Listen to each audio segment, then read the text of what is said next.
WorkflowGen lets you create and automate any kind of business process. In this video, we'll take a look at the basics of WorkflowGen to give you an idea of how it works. Processes are created in the Administration module.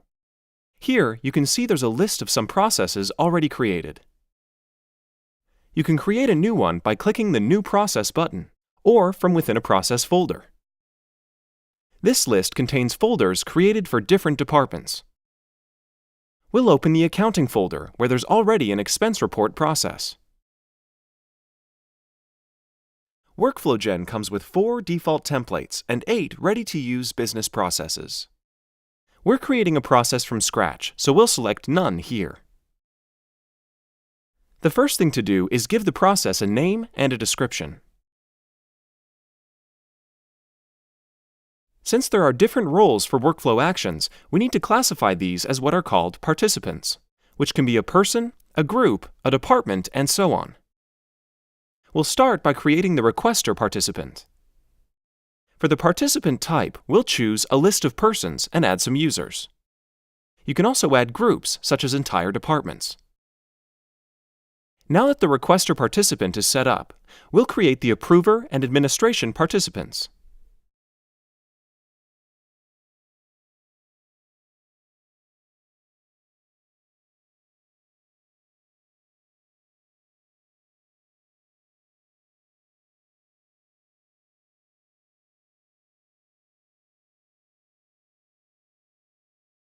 So now that we have our 3 participants and their users set up, it's time to design the workflow by clicking the Workflow tab.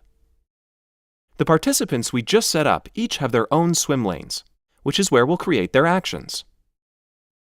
To do this, we just have to drag and drop the Action tool into the swim lane.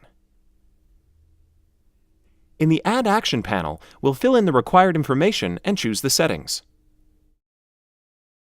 The assignment method defines how actions will be automatically or manually assigned to the right users. Since this is the first action in the request, we'll choose Automatic to the requester. Now we'll add the approver and administration participants' actions.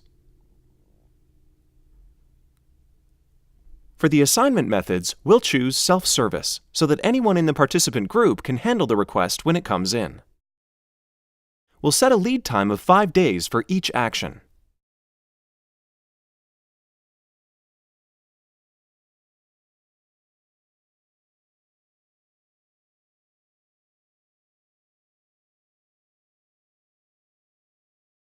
To link actions, we'll just grab the arrow under the action and drag it to the next action. You can change the shapes of the transition lines if you want.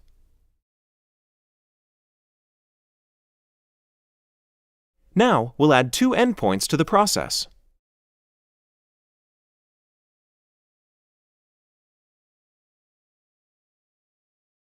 To create the process form, we'll switch to the Form Designer.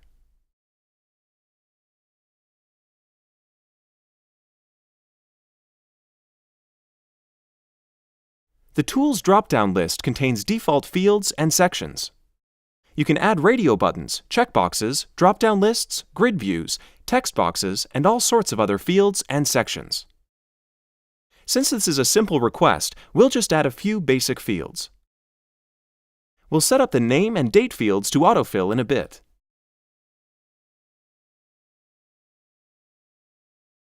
We'll add a grid view field for the requester to enter the claim details. The requester will be able to add more rows and edit or delete information entered. Here's where we set the header and footer labels and choose the field types.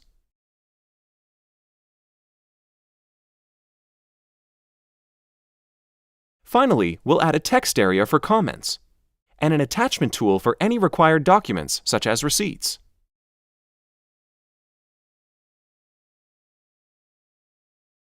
You can easily rearrange form elements by just dragging and dropping.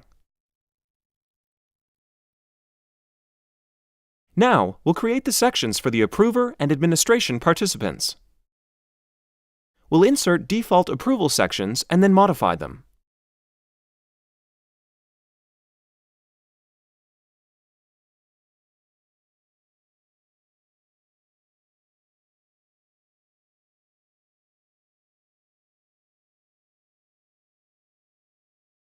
You can change the appearance of any form element using the Appearance Editor.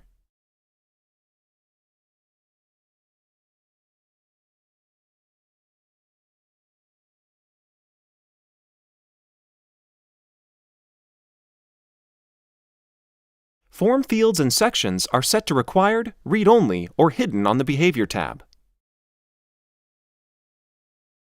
The interactive workflow view lets you work on the form and the workflow at the same time, so you don't have to switch between screens.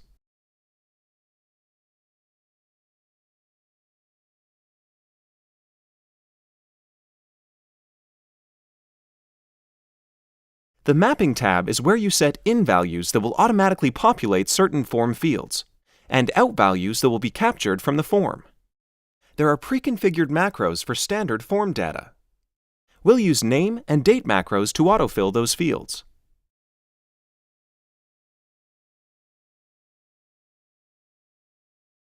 Now, we'll set the attachment and comments fields as out values.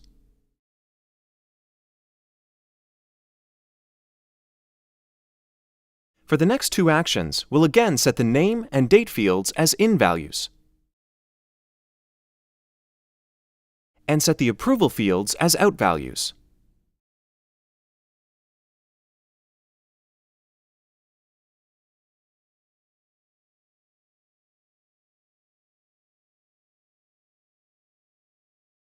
Now that the form's completed, we'll go back to the workflow and define the conditions that will route the request based on the form data.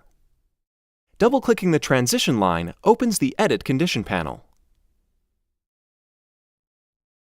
If the approver's decision is yes, the workflow will proceed to the administration. But if the approver's decision is no, then the workflow will end there. Now that the process is complete, we'll test it to make sure there are no errors in the workflow. The test function shows you exactly how the forms will appear to end users, and lets you perform process actors' workflow actions. You can see that the name and date fields have been automatically populated, and the grid view has buttons to add new rows and edit or delete information.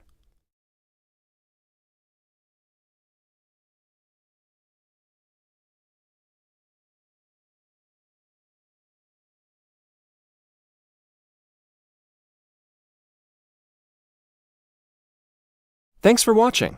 Check out the WorkflowGen Resource Center, documentation, and forum to find out more and become a process automation expert in no time.